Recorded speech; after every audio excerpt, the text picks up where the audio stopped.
Welcome back, friends. The weekend tournament results are in, and while it's a bit of a slower week, it still yielded some pretty interesting results. So sit back, relax, and let's get to it.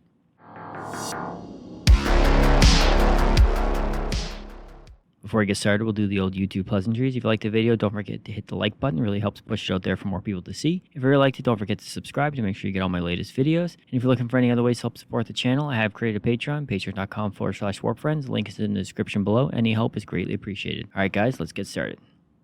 First up is the player numbers for the previous week. So like I said, it was a bit of a slower week. We only had 364 players, bringing the Dataslate total to just over 9,550.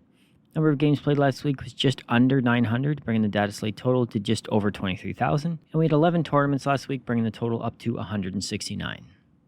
All right, and the first chart we're going to look at is the win percentage by armies for the previous week. So just a quick reminder, the Games Workshop acceptable win rate is 45 to 55%, so anything within that range will be in green, anything of 5% above or below will be in orange, and anything above that or below that will be in red. So at the top, coming in number 1 last week was Tyranids with 59%, then Death Guard with 58%, World Eaters and Aeldari at 56, and Necrons and Imperial Knights both coming in at 55. And down at the bottom, we had Admech at 20%, Black Templars at 31%, Orcs at 34%, and Votann at 38%, and Dark Angels at 40%.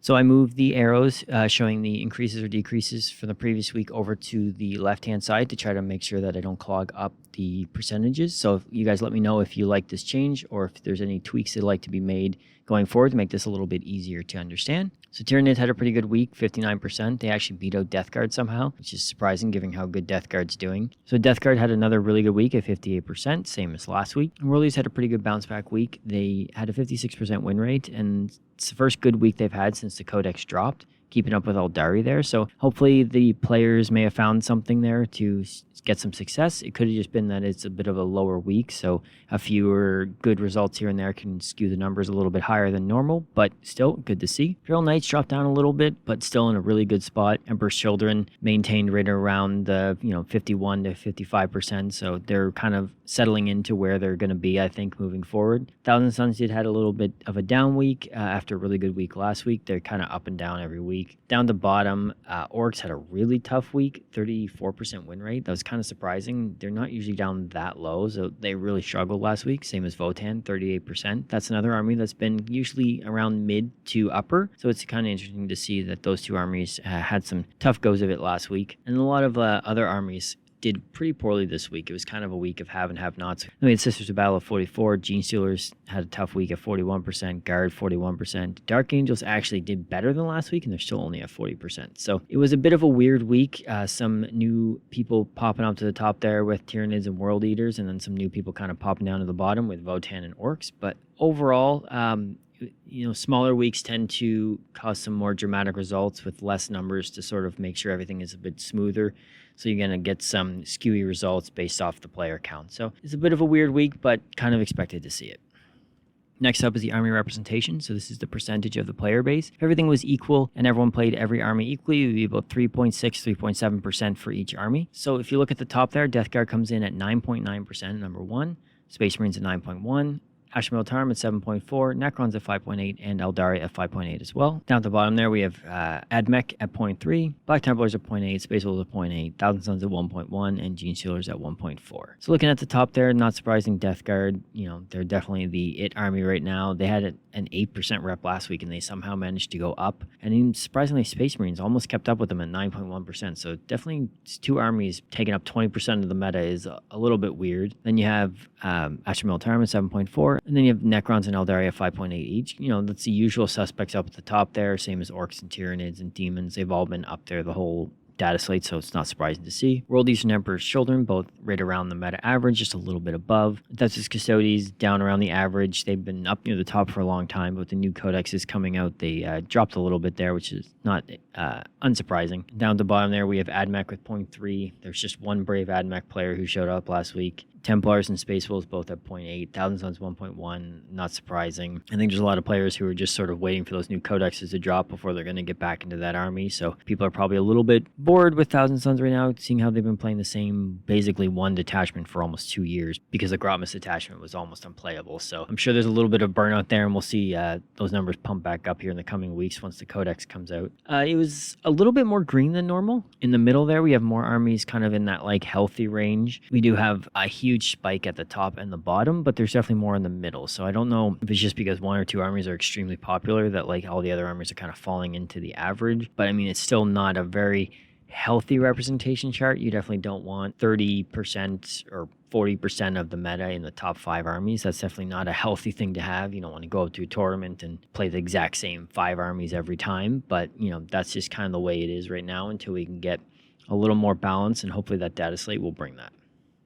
All right, moving on to the combined stats. This is Army win rate, XOX1 percentage, and representation for the previous week. So just a quick reminder, XOX1 percentage is the percentage of players who didn't lose any games or only lost one game at a tournament, so going 5-0 or 4-1. It's just a good stat to kind of look at and see how well an army did, getting closer to the top tables and, you know, doing overall better than the average. So the average XOX1 is about 17%, so anything above that, you know, you have more people having success. It's not a perfect stat, but it's just a good way to look at how well players are doing with the army. The higher the percentage, sort of generally the better the army is performing on a whole. So at the top there we had Death Guard, and then we have Aeldari, Tyranids, Emperor's Children, and Imperial Knights. And down at the bottom we have Admech, Black Templars, Orcs, Leagues of Votann, and then Genestealer Cults. So Death Guard at the top, 58% win rate, 33% XOX1 percentage, and a 10% rep. So this means they had 10% of all the players. So they had about 30-some players last week, and 33% of those players only lost one game or didn't lose any games. So there's definitely a lot of Death Guard players doing really well, getting to those top tables,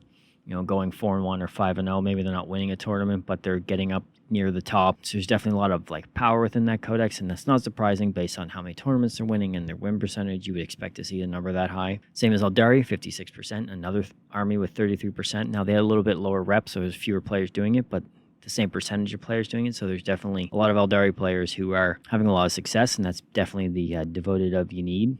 Same as Tyranids, they had a really good week as well, 59% and a 30% XOX1, so almost keeping pace with Death Guard and Aeldari. So 3 armies right there sort of did all the heavy lifting last week. Then you had Space Wolves coming in. They had a 50% win rate, 33% XOX1, so really high XOX1, but only a 0.8% rep. So very few players. So it looks like one player did really well, and then the other player did very poorly and kind of balanced everything out. And then you kind of go down the bottom there, and there's 7 armies that didn't get any percentage into XOX1, so they had no players get even close to the top tables, which is it's kind of surprising. That's a pretty high number for a week to see Admech, Templars, Orcs, Votann, Genestealer Cults, Grey Knights, Drukhari, and Deathwatch all go without any like significant results at a tournament. So, you know, it was definitely, again, mirroring the rep and the win percentage, 5 or 6 armies doing all the work, and that's not a great place to be in. When you have a week with such few players, it's better to look at the overall numbers than kind of judging week by week, just because things can swing so much based off 1 or 2 players' results. Because looking at Space Wolves, they had 0.8% of the reps, so they had maybe like 2 or 3 players, but they had 33% XOX1. So you'd look at that off the top of your head and go, oh my God, Space Wolves is killing it this week. But it's really just one player doing really well, and then everyone else kind of doing average or poor because it's bringing that win percentage down. So it's good to look at all the stats combined to see where these numbers are coming from, and you can kind of piece together who had a really good week and who didn't. And it's a bit surprising also to see Orcs down at the bottom there. They still had a really good rep at 4.9%, but they had just an abysmal win rate at 34%, and 0% of the players got any XOX1 percentage. So kind of surprising to see them down that low. They had a bit of an off week. They have been kind of steadily going down since the nerf to Mordaka, and if this continues, it could lead to a pretty rough data slate next data slate for Orcs, because they have been just slowly dropping off week over week, and unless some changes come in the data slate, we could be seeing them down near the bottom where with like Tau and Dark Angels in them, unless of course they get some positive changes. Moving on, we're looking at the tournament wins for each army. So last week, Death Guard, not surprisingly, had 4 tournament wins. World Eaters had 1, Tyranids had 1, Space Marines had 1, Chaos Space Marines, Chaos Knights, Chaos Demons, and Blood Angels all had 1. So it's a big week for Chaos. All the major Chaos factions got a tournament win, including the World Eaters and Death Guards. The only ones really left over, Thousand Sons and Emperor's Children. So it's kind of surprising to see Aeldari actually didn't get any wins this week. It's the first time in a long time they've been held off despite their really good results. I think they're just getting beat out by Death Guard, which clearly is dominating everything across all the boards right now with 4 wins. Moving on to the subfactions, you can just see where each army is getting their tournament wins. Virulent Victorium, not surprising, 3 tournament wins. They're the sort of go-to faction for Death Guard right now. They're picking up a lot of the percentages and picking up a lot of the players in tournament wins. Traitor's Lance for Chaos Knights. Mortarian's Hammer was the other Death Guard army. Invasion Fleet for Tyranids. Demonic Incursion for Demons. Creations of Bile for Chaos Space Marines. And World Leaders got their win with Berserker Warband. Okay, and now we're moving on to the win percentage by armies for the current data slate. So this is 11 weeks worth of data. Looking at the top there, we have Emperor's Children still at number 1 with 54.7%, but remember they only have about 5 weeks of data in there. Imperial Knights at 53%, Chaos Demons at 51, Death Guard at 51, and Aeldari at 50. And then down at the bottom, you have Agents at 38, Templars at 41, Admech and Tau both around 43, and then we have Dark Ages at 43.5. So Death Guard creeping up there. They're into the top 4 with a 51.3% win rate. I think if you gave them a few more weeks, they'd be probably pushing up number 1. It'd be hard to catch Emperor's Children, but I think they could make it pretty close based on how they're going right now. Emperor's Children maintains their top spot over top of Knights. Everything else is kind of looking pretty good. A lot of green there, but the last few weeks have actually been pretty rough. I mean, based on the win percentages this week, it's kind of dropped off a lot of armies below that 45% win rate. So a lot of armies that were just barely in the green, kind of like maybe masking some of the actual struggles there. I mean, I'm sure the players know that they're struggling, but now they're kind of showing it. Then you have Ashramel Tarm just dropped below 45%, Drukhari below 45%, Blood Angels, Dark Angels all below 45%. Tau and Admech and Black Templars have been there for a while, but with the poor results from the previous week, it was just enough to bring those armies back down under. So now we're sitting at the end of a data slate where it was looking mostly green throughout the whole data slate. Now we've got 7 or 8 armies below that threshold that Games Workshop deems acceptable. Now, I don't know if that's too late for that to have any impact on the data slate, obviously, because they have this worked out a couple weeks in advance. So hopefully these armies that were low enough anyways will be getting the love they deserve and a little bit of a boost. But it is interesting to see that as the sort of weeks pile on, the amount of orange just keeps growing a little bit week by week. And now we're going to move on to the representation for the data slate. So again, 11 weeks worth of data. So Space Marines at the top there, tied with Aeldari at 7.1%. And then you have Adeptus Custodes at 6.8%, Demons at 5.9%, and Guard at 5.6%. And then down at the bottom, you have Agents 0.3, Templars at 1, Deathwatch 1.4, and then you have Thousand Suns and Admech at 1.5. So Space Marines, after a really good week of representation of over 9%, creep into the top spot in the tie with Aeldari, who has been kind of flip-flopping back and forth with Custodes, but Custodes is kind of falling out of favor the last few weeks due to all the new codexes coming out, so they're dropping down a little bit. It's kind of interesting. Tau remains at a pretty healthy representation, 3%. It's below average, but it's still very respectable despite its struggles this entire data slate. So I could see Tau's numbers jumping up quite a bit if they get some good love in the data slate and bring some people back. They're going to be up, 4 or 5%. They're a popular army. They're just struggling now due to the performance of the army. Should see a big boost in Thousand Suns players. They're really low representation despite their good results. Only 1.5%. I think a lot of players are just bored and just tired of playing the same thing over and over and over. The new codex is coming out. We should see that number spike up a lot. And it does seem like it's going to be a very good codex as well, so that should help those numbers as well. And then Space Wolves is another one that doesn't have a codex that is coming out relatively soon. So again, that's going to be another one that's kind of leaving the bottom and popping up near the top. Overall, this has looked the same all data slate. 5 or 6 armies doing all the work, 5 or 6 armies doing none of the work. And then you have a decent amount in the middle. Again, I don't think, I say this every week, but we're never going to see a perfectly balanced representation. That's just not how it's going to go. You'd hope for it to be a little bit more balanced, but they're always going to have the good armies at the top and the popular armies at the top, and those popular armies are never going to change. Orcs, Necrons, Space Marines, Aeldari, always going to be popular. Same as Tyranids, they're always going to be above the average. And then you have stuff like Admech, Deathwatch, Sisters, Drukhari. They're always going to be a little bit below the average just due to the sort of army's popularity and everything like that. So this chart's never going to look perfect, but I think it could still look a little bit better than it does now. And now we're going to move on to the combined stats for the data slate. So Armies win rates, XOX1 percentage, and representation. So at the top there, we have Imperial Knights maintaining their top spot for the data slate. And then we have Aeldari, Death Guard, Chaos Demons, and Emperor's Children.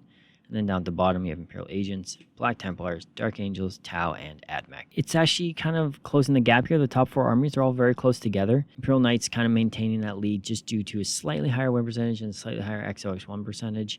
They're lower rep than the other armies below them, but the other numbers are just keeping them a little bit ahead. But the gap is tightening, and those top 4 are closer than they've been all data slates, so that's interesting to see that the top 4 or 5 armies are sort of aligning with their performance. Orcs could be in trouble, like I mentioned, last Dataslate. They were number 1 for a long time, and now they're dropping off. Their win percentage is below the meta average now. Their XOX1 is still decent, and their rep is still good, so that's going to prop them up a little bit, but I could see next Dataslate that their results are going to keep them into the middle or even down near the bottom if things keep going the way they're going. Dark Agents and Tau, as always, hoping for some big boosts in the upcoming Dataslate. Their XOX1 is dangerously low at about 12%, same as Blood Angels. Black Templars is sub 10%, which is also very troubling. Again, but Black Templars does have a new codex coming out soon, so hopefully that will help. Dark Angels is getting a new detachment, so maybe we might see some improvement there as well.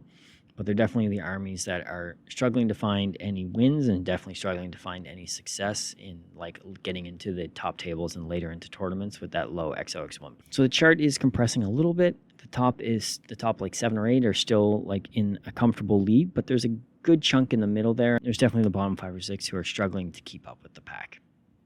So next up is the army tournament wins, and this is broken down week over week. So this shows the total army wins for the current Dataslate, and then each color represents a different week, so you can see where each army is getting their wins. So at the top there, you have Orcs with 21, Aeldari with 17, Death Guard and Demons at 15, and Space Marines at 13. Then you have a decent grouping there around but from 7 to 11, and then most of the armies down with 4, 3, or 2 wins, and then we're still struggling with the bottom 3 there, Templars, Agents, and Thousand Sons with 0 wins. I was expecting to see Thousand Sons pull one out, but I think it's getting a little bit late now, but I don't think they'll be down there for long once that new codex drops. So Death Guard, looking at their colors there, they're getting a lot of their wins in the last 3 weeks. So not surprising to see them jump up into 3rd place. Orcs haven't really gotten a bunch of wins recently, but they've just sort of held their lead due to the big lead they built up early in the Dataslate. And Aeldari missed out on getting any wins this week, so they were getting close to catching them, but I think it's a little too late now. This chart is kind of indicative of everything else. You have 5 or 6 armies doing all the work, and then you have a few in the middle doing okay, and then you have a bunch who are really struggling. So again, the armies who are struggling to get wins and struggling to get XOX1 are also struggling to pull tournament wins, which is not surprising. All these things line up and make sense when you look at them all together, and I think it's just kind of the current state of the game right now where you have 5 or 6, 7 armies who are clearly the most powerful and doing all the work, and then you have everyone else sort of in the middle there. All right, the first faction focus this week is Tyranids. So they had a really good week last week, so I thought we haven't taken a look at them in a while. I thought it'd be a good time to poke around and see how they're doing. Looking at the week over week stats, we can see their army rep is anywhere from 4 to 6%, which is very good. It's well above the average. And their win percentage is anywhere from 46 to 59, so some big swings in there, but for the most part it's sitting around 50%. If you look at their stats versus the meta average, their win rate is slightly above the average at about 50.4 versus 48.7. Their army rep is 4.9 versus 3.6, so a little bit above there. XOX1 is 18 versus 17, so above there as well. And dormant wins is almost double at 11 versus 6.3. Looking at the subfaction data down there, the player count, Invasion Fleet is the clear favorite this Dataslate with almost 60% of the player base. And then you look at the win percentages, Invasion Fleet is kind of leading the pack with a 50% win rate. You have some stuff like Warrior Bioform and stuff like that, but they only have such few players that it's hard to really take any meaningful data from that. Interesting looking at the subfaction win percentages, all their subfactions are at least 47%. So there's a lot of play across this army. There's a clear favorite with Invasion Fleet, and it's kind of doing the best at around 50%. But you have, Vanguards, Synaptic, Assimilation Swarm, Crusher, they're all within a very respectable and, right around the average of 47 to 50%. So it's good to see that this codex is sort of maintaining its viability. There's nothing that's the clear superior choice, and people can have success with different detachments. Now when it comes to the tournament wins, Invasion Fleet is pulling out the largest amount of wins, but that is also due to them having 60% of the player base. So I think if that was a little more spread out, we'd be seeing the wins spread out a little bit. But overall, Tyranids are in a really good spot. They're just slightly above the meta average across the board, which is, that's good. They're not like way too far up in any category that it's cause for concern. And all their detachments are seeing good results for the most part, but not like great results. So I think Tyranids are in a really healthy spot this Dataslate. Next up is the Tyranids' little brother, the Genestealer Cults. And looking at their week-over-week results, you can see their rep is anywhere from 1 to like 3%. It is kind of swingy. They're not as popular of an army, obviously. A little bit more difficult to paint. They're expensive to buy. They're a little bit more difficult to play, so you're just never going to quite see that high representation unless they're really dominating like they were earlier in the edition. And their win percentage is anywhere from like the low 40s up to the high 50s, which again indicates the swinginess of this army. You have a few faction-specific people who do really well with them, and those, if they play those armies that weekend, it can definitely skew some of the results due to the low number of players. But if you look at their stats versus the meta average, their win percentage, almost exactly on the average. Their army rep is below average, but not terribly below, still in a pretty decent spot. XOX1 is 18.3 versus 16.9, so again, just slightly above the average, nothing too concerning there. Tournament wins are a little bit below. They have only 3 wins versus 6.3, so they're a little bit behind there, but overall, their stats versus the sort of meta average is pretty comparable. And in the things that the players can control, like win rate and XOX1 percentage, they're right at the average, which is what you want to see. Looking at their subfaction player count there, Host of Ascension is the favorite faction at 41%, but then you have Final Day and Biosanctic both at around 25%. So it's not like Tyranids where one is doing 60%. You do have Host at 40, carrying most of the load, but then you have 2 other factions receiving quite a bit of play as well. And the win percentages are pretty similar in the same respect as Tyranids. You have Host of Ascension at 52, you have Final Day at 45, Biosancted at 47, and then you have some struggling like the Brood Brothers and the Outlander Claw, but they don't really see much play. And then you have the Xeno Creed, which is at 56, but again, there's so few players. 1 or 2 people do really well, and it's going to skew that data. Of the factions that are getting play, they're in a pretty healthy spot. You know, you have Host of Ascension doing most of the work at a 52%, but you still have the other armies that are seeing a lot of play with Biosanctic and Final Day in a respectable, 47 to 45%. It's not as high as you'd like them to see, but I think there's still enough variance in this army that you can play a couple different sub-factions and still have a decent chance at doing well. And their tournament wins, they only have 3, but Host of Ascension has 2 and Biosanctic has. Overall, I think Genestealers is in a good spot. They're never going to be as popular as Tyranids, and the results can be a little bit swingy due to the low player count, especially on a week-by-week basis. But looking at the overall data slate so far, the last 11 weeks, they're in a pretty good spot. Their XOX1 is really good, and their win rate is right where it should be. I think if they had a few more players, their tournament wins would be a little bit higher. But overall, I think Genestealer is in a pretty healthy spot. And that's it for this week, guys. Thanks for watching. Again, if you liked the video, don't forget to hit the like button. If you really liked it, don't forget to subscribe to make sure you get all my latest videos. And if you are looking to help support the channel in any other way, you can visit my Patreon, patreon.com/warfriends. Link is in the description below. And that's it for this week, guys. Good luck in the tournaments coming up this weekend, and we'll see you next week.